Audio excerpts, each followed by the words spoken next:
En 1863 se redacta una ley donde la esclavitud en los Estados Unidos se convierte en algo ilegal. Pero lo curioso del caso es que, aunque esta ley estaba firmada, muchas personas seguían viviendo vidas en esclavitud al desconocer ese decreto. En la vida espiritual tampoco es diferente. El desconocer la manera como Cristo puede hacernos libres, puede hacer que nuestras vidas se mantengan constantemente en una esclavitud. E incluso desconocer la voluntad de Dios y las palabras de Dios pueden hacernos vivir una vida sin darnos cuenta que somos esclavos del pecado. En nuestro estudio de hoy de Gálatas vamos a explorar estos dos aspectos, la esclavitud, pero sobre todo la libertad en Cristo. Así que quédese porque ya empezamos.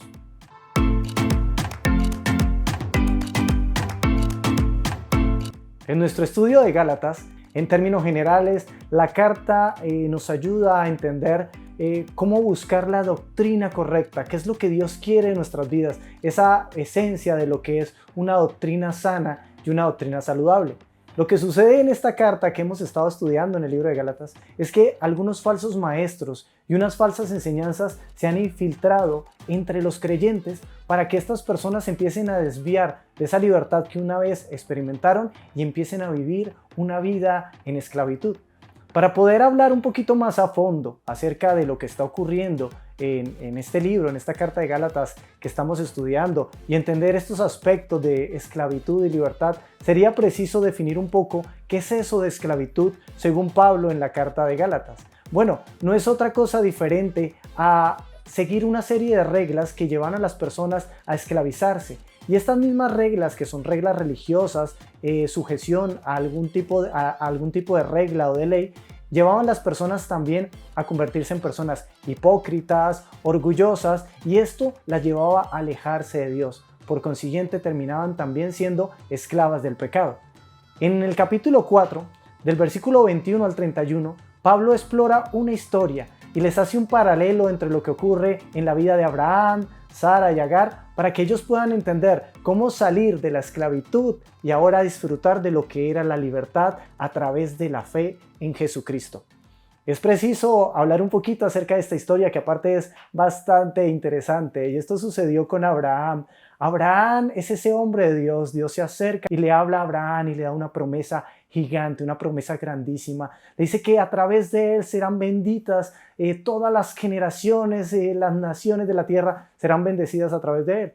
Pero Abraham dice, pero yo no tengo descendencia. Dios, ¿cómo será esto? Dios le dice, yo voy a darte una descendencia y a través de esa descendencia vendrá la bendición para todo el mundo. Y esto era porque a través de la descendencia de Abraham iban a ser Jesucristo, el Salvador del mundo.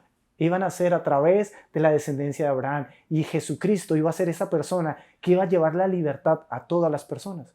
Cuando Abraham recibe esta promesa, ya tenía 100 años. Su mente de alguna manera dijo, pero ¿cómo es posible? Sara, su esposa, tenía 90. Aparte de eso, Sara era estéril. Cuando Abraham y Sara escuchan esta promesa de Dios, de cómo Dios los va a bendecir en sus generaciones, en la vida de ellos surge una necesidad de cumplir esa promesa. Como que ellos dicen, ¿cómo será? ¿Cómo ocurrirá? Y entonces es cuando interviene la voluntad del hombre. El querer hacer que las promesas de Dios se cumplan a mi manera cambia totalmente el aspecto y nos lleva a la esclavitud y no a la libertad. Sara le propone algo extraño a Abraham. Le dice, seguramente no es a través de mí, como dijo Dios que iba a cumplir la promesa, seguramente es a través de alguien más. Así que toma una esclava, que es Agar, y la lleva delante de Abraham. Él le dice, Abraham, muy seguramente tienes que acostarte con ella y así vendrá el cumplimiento de la promesa. Podrás tener hijos como las estrellas de los cielos si tienes hijos con ella.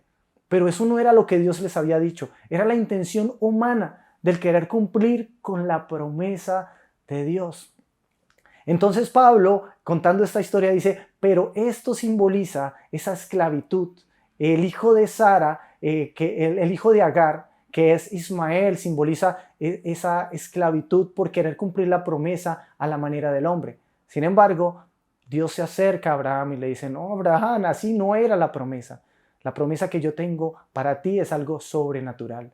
Por eso, a pesar de que Sara ya tenía 90 años y ella misma decía que su vientre estaba seco y que ella siempre había sido estéril, Dios le permite tener un hijo de manera sobrenatural y es cuando nace Isaac. La promesa de Dios viene de manera sobrenatural. La promesa de Dios no viene por el impulso humano, no viene por mucho que te esfuerces por querer cumplir lo que tú te imaginas que Dios va a hacer en ti. La promesa de Dios viene por voluntad de Él y no por voluntad del hombre. Y esto es lo que Pablo está explicando acerca de lo que lleva a la esclavitud en las vidas de las personas. Porque Dios también nos ha dado una promesa. Es la misma promesa que le ha dado a Abraham. Lo que Dios nos está diciendo es que el perdón de pecados solo viene a través de Jesucristo. Y una relación en la que nosotros podamos agradar a Dios solo viene a través de Jesucristo. El querer cumplir la promesa a nuestra manera, con nuestra fuerza, con nuestro impulso, puede apartarnos de Dios y llevarnos a la esclavitud. ¿Lo entiendes? Dos cosas que podríamos fijarnos de esta promesa. ¿Qué dice la promesa? Que solo a través de Jesucristo viene el perdón de los pecados. ¿Qué más dice la promesa? Que solo a través de Jesucristo yo puedo realmente llevar una vida limpia. ¿Se imaginan una vida limpia y una vida agradable a Dios? Solo se puede vivir a través de Jesucristo. Pero en nosotros ocurre lo mismo que ocurrió en Abraham y en Sara. El deseo de querer cumplir la promesa a nuestra manera. Cuando escuchas esto de perdón de pecados, ¿cómo te imaginarías tú que Dios te perdonaría los pecados? ¿Qué haces tú para que Dios te perdone los pecados? ¿Será que eres de esos que dice, bueno, tal vez voy a llevar un mercado a los pobres para que Dios perdone mis pecados? O dices, tengo que hacer un sacrificio, tal vez poner una velita o subir de rodillas a Monserrate. ¿Qué es lo que tú propones en tu corazón para que Dios te perdone los pecados? Bueno, nada humano puede hacer que la promesa de Dios se cumpla, porque la promesa de Dios es sobrenatural. No se puede hacer por voluntad humana. El perdón de Dios solo depende de Dios. O sea que solamente cuando tú te enfocas en una fe en Jesucristo, en lo que Él hizo por ti en la cruz, tú puedes recibir perdón de pecados. De ninguna otra forma viene ese perdón, ni por tu esfuerzo, ni por tus ganas, ni lo mucho que tú hagas. La vida con Cristo, que empieza a través de la fe, se mantiene y se sostiene siempre a través de la fe. Por eso esta segunda parte que hablábamos acerca de la promesa, ocurre lo mismo. Una vida agradable delante de Dios. Una vida limpia, íntegra delante de Dios, no se puede obtener por medio de los esfuerzos humanos. Por eso Pablo les hace una pregunta a los Gálatas y les dice, ¿empezaron mediante el Espíritu y ahora van a terminar mediante esfuerzos humanos? No se puede vivir una vida limpia delante de Dios por medio de tus fuerzas. Por eso es que surgen todas las religiones, por eso es que nos apartamos tanto de Dios. Es el esfuerzo de nosotros queriendo hacer el cumplimiento de la promesa a mi manera. Pero eso no depende de mí, porque el que yo sea una nueva persona, el que yo pueda agradar a Dios, es algo que es sobrenatural y es un milagro. Que yo pueda ser una persona diferente no depende de mí, depende de Dios. Así que lo único que yo puedo hacer es poner mi mirada en Jesucristo, poner mi mirada y mi fe en Jesucristo, porque es el único que puede hacer que estos milagros de transformación ocurran.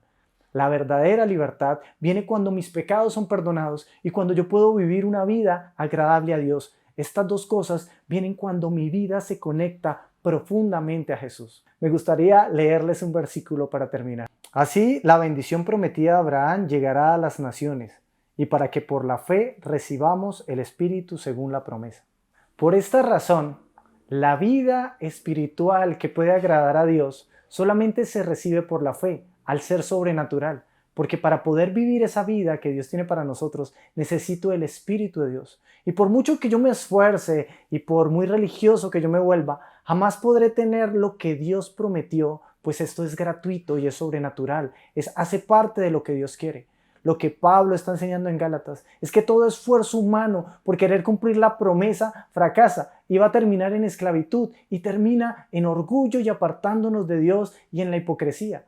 Mientras que cuando pones tu fe en Jesucristo y lo miras solamente a Él, es a través de la fe en Él que tú tienes perdón y una vida que realmente agrada a Dios. Estas dos cosas solamente se reciben a través de la fe en Jesucristo. Lo demás va a conducir a orgullo. Cuando tú crees y empiezas a poner tu confianza en ti, tú te empiezas a volver orgulloso porque tú dices, así quiero cumplirlo. Pero ¿cómo hará? ¿Cómo quiere Dios hacerlo? Realmente no es algo que provenga de ti. La transformación verdadera es una transformación milagrosa. Por eso todas las veces que has intentado vivir una vida entregado a Dios a través de tu propio esfuerzo, sin poner especial cuidado en las palabras de Dios, en la promesa que Dios te dio, vas a terminar fracasando y en esclavitud. Pero cuando tú pones la atención en lo que Jesucristo enseñó, tomas esa promesa e intentas seguirla como el Señor la dijo, es a través de la fe como la recibes. Así que pongamos nuestra mirada en Jesucristo, concentrémonos en Él como quien está conectado a un árbol y nosotros somos las ramas. Solo a través, los nutrientes solo van a fluir a través de ese árbol. Y Jesucristo es esa base fuerte a través de la cual nosotros vamos a poder vivir la vida que Él quiere. Necesitamos estar conectados, nuestra fe, nuestra mirada, nuestros pensamientos puestos en Jesús constantemente. Hemos terminado nuestro capítulo teniendo en claro que solamente la fe en Jesucristo puede darnos la verdadera libertad. ¿De qué? De nuestros pecados y la vida que Dios le agrada. Así que esto se pone más emocionante porque vamos a experimentar más cosas que nos van a apartar de esos peligros del lado oscuro y solo aquí estudiando esto, el libro de Gálatas. Nos vemos en el próximo capítulo.